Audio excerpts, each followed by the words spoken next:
সম্মানিত ভিউয়ার্স, এটা হচ্ছে আমাদের ঐতিহাসিক মাঠ এবং মাঠ আছে কিন্তু দর্শক নাই। কারণ দর্শক না থাকার কারণে হয়তো একটা আপনার মোবাইলে শেষ করে দিয়েছে আপনাদেরকে। তো আমাদের বর্তমান দেখেন অনেক সুন্দর একটা খেলার মাঠ, অথচ এরকম খেলার মাঠ আমাদের সচরাচর একদম কমই পাওয়া যায়। শহরের মধ্যে এরকম একটা মাঠ খুঁজে পাওয়া খুবই কঠিন, কিন্তু গ্রামে মাঠ আছে, কিন্তু মাঠে খেলার জন্য কোনো দর্শক নাই। কারণ হচ্ছে এখানে কি বলবো, মোবাইলে আসক্ত হয়ে গেছে সবাই। তো বন্ধুরা দেখুন, এত সুন্দর মাঠ থাকতে কিন্তু আমরা খেলার লোক পাচ্ছি না। তো এটাতে আগে অনেক সময়, তবে বেশিরভাগ ওইদের চুরির সময় হয়তো বা লোকগুলো বেশি থাকে, কারণ তখন খেলার জন্য লোক পাওয়া যায় না।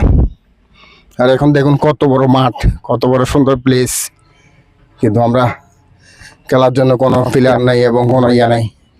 দেখুন, আর দূর থেকে করো, আর দূর থেকে এদিকে এদিকে এদিকে ওই দিক থেকে করো।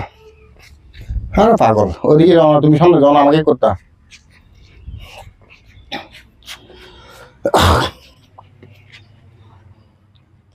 এদিকে এদিকে এদিকে দেখাও। দেখুন, এটা হচ্ছে একটা গোলকিপার দাঁড়িয়ে আছে এমন ভাবে। গোলকিপার এখানে দুই সাইডে হতে, এটা হচ্ছে এদিকে আবার রাস্তার নামার জায়গাও আছে, কিন্তু ওইদিকে হচ্ছে আরেকটা গোলকিপার, এটা হচ্ছে আরেকটা গোলকিপার। বিশাল একটা মাঠ আমাদের এখানে।